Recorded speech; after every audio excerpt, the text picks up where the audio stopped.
Shrimati Sonia Gandhi ji, Congress party के सभी मुख्यमंत्रीगण, सम्मान्य नेतागण और कांग्रेस की आन बान और शान, कांग्रेस का एक एक कार्यकर्ता जो इस सभागार में हमारे साथ इस महत्वपूर्ण दिन पर उपस्थित है। आज एक बदलाव के चौखट पर हम लोग खड़े हैं, लेकिन इतिहास भी दोहराना जरूरी है। आज उन स्वतंत्रता के संग्रामियों को हम याद करते हैं जिन्होंने 70 साल पूर्व हमें आजादी दी। उनके दिल में एक मनोकामना थी, एक सोच विचारधारा था कि एक धर्मनिरपेक्ष भारत, एक उदार विचारधारा के भारत में एक एक हिंदुस्तानी अपना योगदान दे पाए और विश्व पटल पर एक नक्षत्र की तरह हमारा हिंदुस्तान और भारत उजागर हो पाए। आज अगर चुनौती है तो उन स्वतंत्रता के संग्रामियों की कुर्बानी को चुनौती है। मेरे भाइयों और बहनों, 4 वर्षों में जहां एक तरफ मेरा किसान, मेरा नौजवान, मेरी महिला पस्त हो चुकी है, वहीं ये भाजपा के मंत्री, संतरी, तंत्री पूरी तरह से मस्त हो चुके हैं।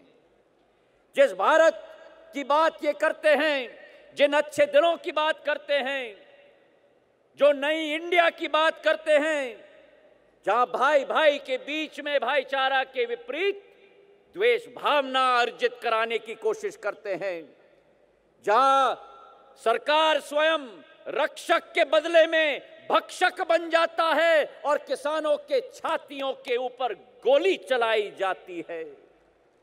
एक ऐसा भारत, एक नया इंडिया जहां महिलाओं के ऊपर दिन दहाड़ा बलात्कार किया जाता है, जो पाकिस्तान भारत पर बार बार उत्साहवर्धन के अलावा हर बार उकसाने की कोशिश करती है। हमारे जवान सरहद पर अपना शहादत देते हैं और ये सरकार नतमस्तक होकर खड़े रह जाती है। बड़े बड़े उद्योगपति भारत की पूंजी लेकर इस सरकार के संरक्षण में फरार हो जाते हैं और मेरे बेरोजगार नौजवानों को ठेंगा दिखाया जाता है सरकार के द्वारा। ये चुनौती मेरे भाई और बहनों, ये केवल कांग्रेस पार्टी के लिए चुनौती नहीं है। मैं तो मानता हूं कि ये भारत के अस्तित्व के लिए आज चुनौती हमारे सामने आ चुकी है। जो अच्छे दिन के ढंढोरा पीटते हैं, मैं उनसे पूछना चाहता हूं कि हमने महंगाई वाली गर्मी देखी है, हमने दुखों की बरसात देखी है, हमने नोटबंदी की सर्दी देखी है, लेकिन आज तक अच्छे दिन नसीब नहीं हुए हमारी देश की जनता को।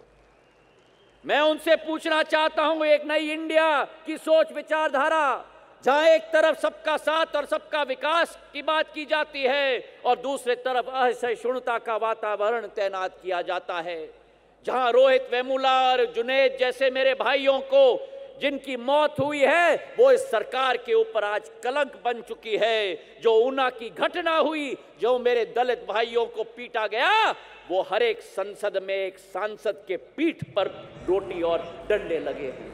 मैं ये मानता हूं कि आज अगर हमें जो आज कहा जाता है न्यू इंडिया किसान भाइयों के लिए, जहां हर साल 16,000 किसान मेरे आत्महत्या करते हैं, मंदसौर में मेरे किसान के छाती पर गोली चलाई जाती है, टीकमगढ़ में पुलिस के थाने में मेरे किसान को निर्वस्त्र करके डंडों से पीटा जाता है, जंतर मंतर में दिल्ली में तमिलनाडु के किसान हमारे अपने दोस्तों के हड्डियों को लेकर आते हैं, लेकिन सरकार का एक नुमाइंदा नहीं जाता उनसे मिलने के लिए। जहां महाराष्ट्र में 200 किलोमीटर नंगे पैर मेरा अन्नदाता चलकर जाता है और उसे कहा जाता है कि ये शहरी माओवादी आ चुका है। इस विपरीत परिस्थिति से किसान को अगर उभारना होगा तो वो केवल मेरी कांग्रेस पार्टी और ये हाथ का पंजा उभार सकती है।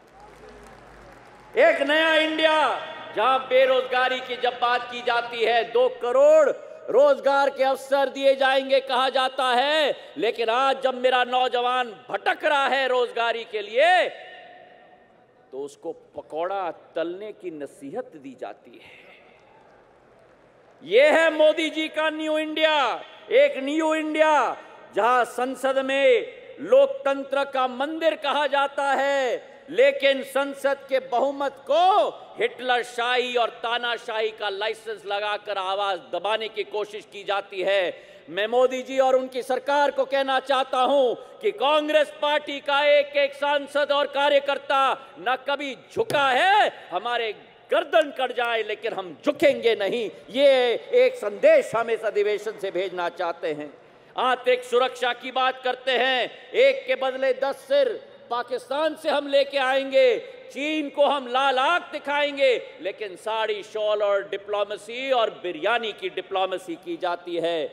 मैं आज पूछना चाहता हूं कि आज इस अधिवेशन में बैठे हुए हर एक नौजवान से कि किसी को लगता है कि किसान खतरे में है? लगता है कि नहीं? किसी को लगता है कि किसान खतरे में है, किसी को लगता है कि महिला खतरे में है, किसी को लगता है कि नौजवान खतरे में है। अरे मेरे यारों, वर्ग का चश्मा उतार दो, क्योंकि मेरा पूरा हिंदुस्तान खतरे में है। राष्ट्र निर्माण की बात की जाती है, कांग्रेस पार्टी ने राष्ट्र का निर्माण किया है। ये भाजपा तो केवल अपनी पार्टी की निर्माण करने जानती है। ये कांग्रेस पार्टी है जिसका एक एक कार्यकर्ता और जिसका एक एक नेता, चाहे इंदिरा जी रही हो, राजीव जी रहे हो, इस देश की माटी को सिंचित अपने खून से किया है, तो केवल कांग्रेस पार्टी के एक एक कार्यकर्ता और नेता ने किया है। आज एक नया सूर्योदय हो रहा है, एक नया सूर्योदय हो रहा है राहुल गांधी जी के रूप में। ये सूर्योदय कांग्रेस पार्टी का सूर्योदय नहीं, ये सूर्योदय मेरे भारतवर्ष का सूर्योदय होने जा रहा है। एक ऐसे नेता जिसने सदैव देश प्रेम की बात की है, देश विकास की बात की है, देश की भावना की बात की है। एक ऐसा नेता जिसे पूछा गया कि आपका धर्म क्या है, जिससे पूछा गया कि आपकी जाति क्या है, और उस नेता का जवाब था कि अगर मेरा कोई धर्म है, अगर कोई मेरी जाति